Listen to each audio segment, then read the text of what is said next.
Football বিশ্বের সবচেয়ে মর্যাদাপূর্ণ এই ট্রফি শুধু একটি পুরস্কার নয়, এটি ইতিহাস, সম্মান এবং শ্রেষ্ঠত্বের প্রতীক।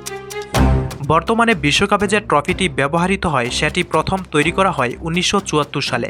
ইতালিয়ান শিল্পী সিলভিও গাজ্জানিয়ার নকশায় তৈরি এই ট্রফিটি ফুটবল ইতিহাসের একটি আইকনিক প্রতীক। ট্রফিটি তৈরি করা হয়েছে 18 ক্যারেট সোনা দিয়ে। এর মোট ওজন প্রায় 6 কেজিরও বেশি।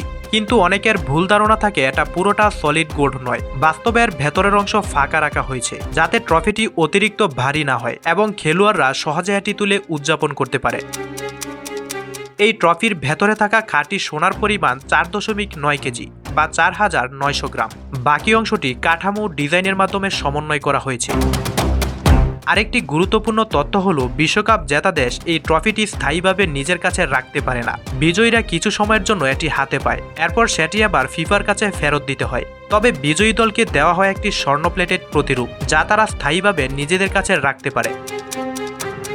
শুধু সোনার হিসাব করলে এই ট্রফির মূল্য কয়েক লক্ষ ডলার হতে পারে, কিন্তু বাস্তবে এর আসল মূল্য অর্থ দিয়ে পরিমাপ করা যায় না। কারণ এই ট্রফি শুধু একটি ধাতব কাঠামো নয়, এটি বিশ্বসেরার স্বীকৃতি, কোটি মানুষের স্বপ্ন এবং ফুটবলের চূড়ান্ত অর্জনের প্রতীক।